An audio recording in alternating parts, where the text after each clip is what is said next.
What's going on, everyone? It's been a couple months since the last release day unboxing. I think it was Atomic Hearts.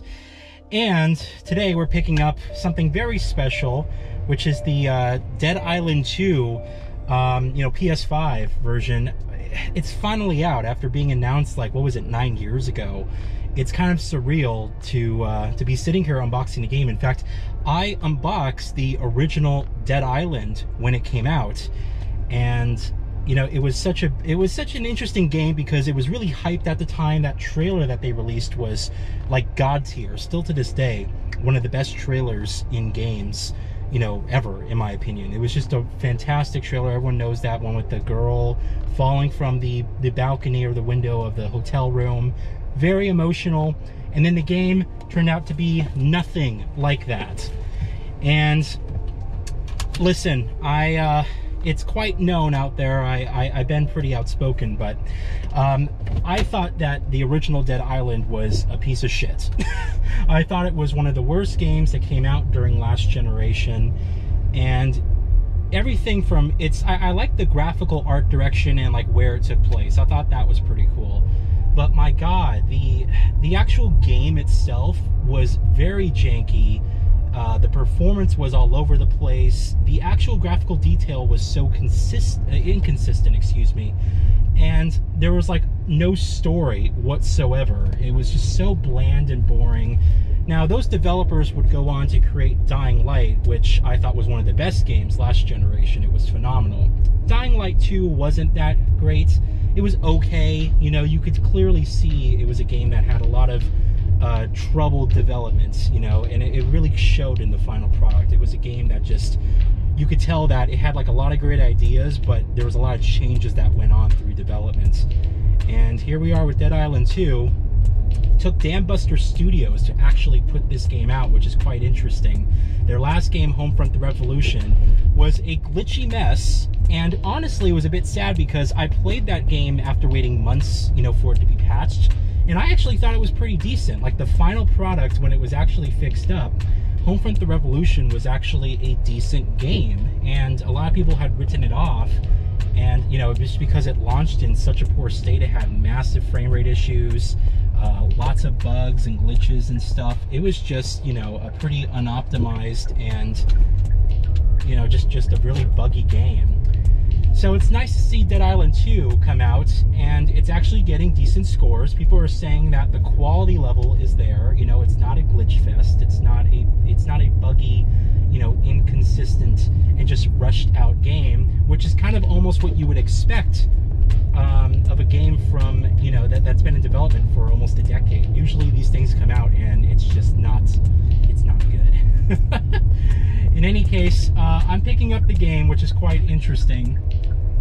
And I watched my unboxing for the original game yesterday, and my God, if you ever want to see how the maturity of a person just grow over time, I mean, just watch that unboxing and compare it to what you're seeing here. It's like, I can't believe that I'm the same person. But that's, you know, it was a different time. Was that 2011? I was still in high school.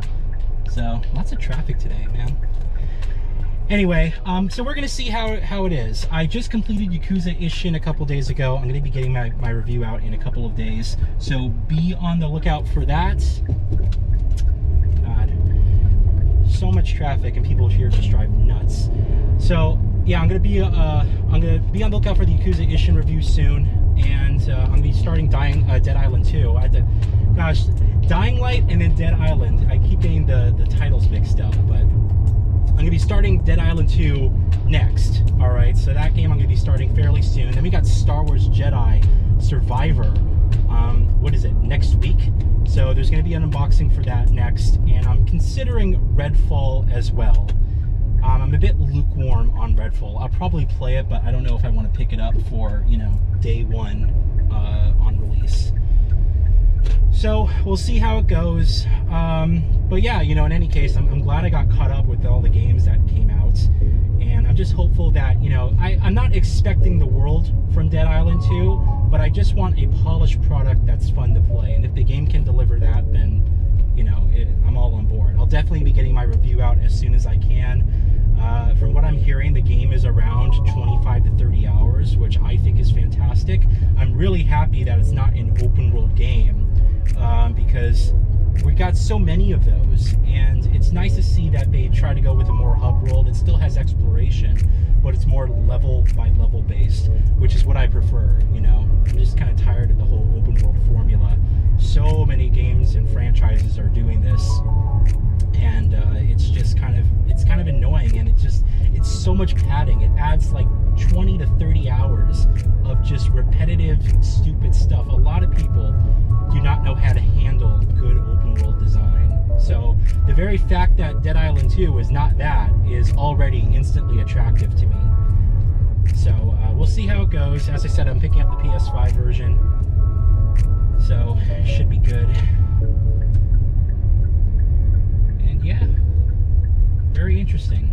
After all this time, this game finally has come out. So I just hope that it's just really good. Let's park over here.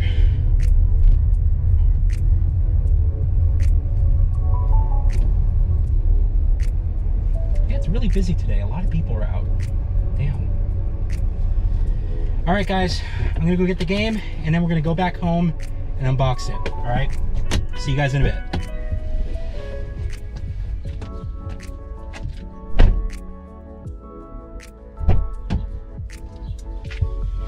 Alrighty, here it is, Dead Island 2, the Day 1 edition on PS5. I don't think it comes with some extra goodies. I guess Memories of Benoi pack. Was Benoi the island of the first game? I don't recall. It's been like forever since I played it. Any case, yeah, so one player, you could still do co-op in this game, but from what I understand, it's less of an emphasis on that. Although you can still do it, the game isn't like designed solely around that, which is, I think, one of the more critical issues with the first Dead Island. So it's nice that you can actually kind of play this game single player, and the game adjusts to that. They've designed it in a way so that it's flexible to that play style, which I prefer. So, all right, we're gonna go home and unbox this game. I'll see you guys back at the house where we'll take a look inside and see if there's anything else but a disc in here. All right, see you guys then. All right, boys.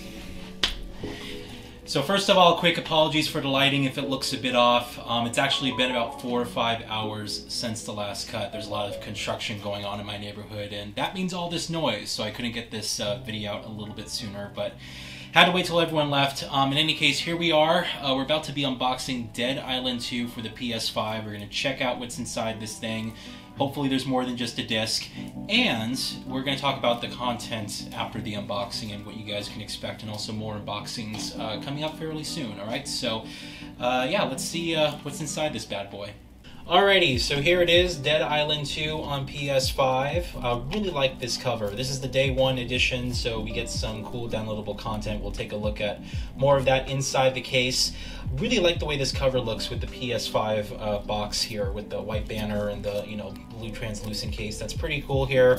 Got one of our main characters. I believe his name is Jacob. Actually, that might be the person I decide to play. I know that there's a couple of characters you can choose from, as was the first game, but people may remember that I played as, what was that guy? The rapper guy from like the first game. That was my character. So I might take a look at the characters here and see if there's anyone similar. So Dambuster Studios, Deep Silver is still the publisher, which is nice. And yeah, just really cool cover here with the pop. Let's take a look on the side here. We have Dead Island 2 here on the spine. Nothing much to it. And then on the back, got some more art. Survive Helle and Survive... Oh, it's in different languages. Okay, so we got New Ways to Slay, Co-op Zombie Hunting, and includes the Memories of Benoi pack. So we'll take a look at what that actually entails inside. And it's pretty much, you know, your standard fare. You get a bit of the game description up there. I don't know if you guys can read that, but it says a deadly virus is spreading across Los Angeles, blah, blah, blah, blah, blah. You have to survive. You know, there's outbreak and zombies and yada yada. So one player, we have 2 to 3 online players via co-op, 65 gigabytes of space on PS5. I wonder if that's with the Kraken compression, so this might be a lot larger on the other consoles. And then of course your vibration and trigger support for the DualSense. Let's actually unbox this. Take off this cellophane. Very good. All right. Pretty cool, and yeah, let's take a look inside. Alright, so inside the case we have our lovely game disc, which is nice and colorful, just like the front cover. And then this must be our voucher for the Benoit Pack DLC. So it says here it includes a War Club, Memories of Benoit baseball bat, and a personal space skill card. Yeah, so they have a new card system with this game. We're gonna have to take a look and see exactly how that factors into the gameplay here, but pretty cool. Yeah, not much to it. There's no manual, unfortunately, but yeah, I think I still have my copy of Dead Island 1. Let me see if I can get that for you guys. Yeah, so here's my copy of the original Dead Island, which is actually the same copy that I unboxed for you guys. Geez, at this point, 12 years ago. That's scary to think about. But yeah, I mean, just comparing the cover here, very different covers indeed. There's more of an emphasis, I think, on the Los Angeles lifestyle, more so than the actual, this one kind of has an almost, you know, horror vibe to it. But yeah, you know, again, not much really to it here. You did have a game manual back in the day, which was beautifully outlined and colorful. Take a look at that. Just to show you, for comparison's sake, what these two come with these days. No DLC with this one, although there was a special GameStop edition that did have they had an exclusive version day one, which I didn't buy this at GameStop. I think I got it at my local Target. But all right, fun comparisons over. So let's talk about the content coming up for the current game. All right, everyone, thank you all so much for joining me for the unboxing of Dead Island 2. Finally, after all this time, almost a decade later since its initial announcement. That's insane. And you know what, despite what I may think about the game in the end after playing it and coming to my own conclusion, I do have to say that I always think it's best that we actually have the game in the end, regardless of how it may turn out, even if it does turn out to be crappy and just buggy and just awful, you know, at least we don't have to sit here and wonder what may have been anymore. We actually have the tangible product in our hands. So, as I mentioned before, I'm going to get started on this game fairly soon. I am finally caught up with all the new releases, so I just got to kind of pick a time when a good time for me is to finally start the game. You guys can expect a review probably realistically sometime in early May, okay? Now, we also have new games coming out. Star Wars Jedi Survivor is going to be the next game I'm going to be unboxing. That is next week, so be on the lookout for that. And I'm going to be playing that probably immediately following the conclusion of Dead Island 2. Again, not sure how long it's going to take me, but I'm going to try and enjoy it. I am hopefully going to finish it because despite everything about the first game, I could never get through it. It remains as one of the very few games that's actually beaten me. But yeah, so we're going to see how this goes. And again, I'm lukewarm on Redfall. I may pick up that game. It has nothing to do with its frame rate in the 30 FPS. You know, news and stuff like that came out. It's more so whether or not I want to buy the game on day one or just wait for a sale. So we'll see based on that, whether or not that happens. Follow me on Twitter if you guys want my more immediate thoughts. And yeah, I guess wait out for the new content coming out, and I hope you guys have a good one. Thank you all so much for watching this video, and I will see you guys next time. Thanks.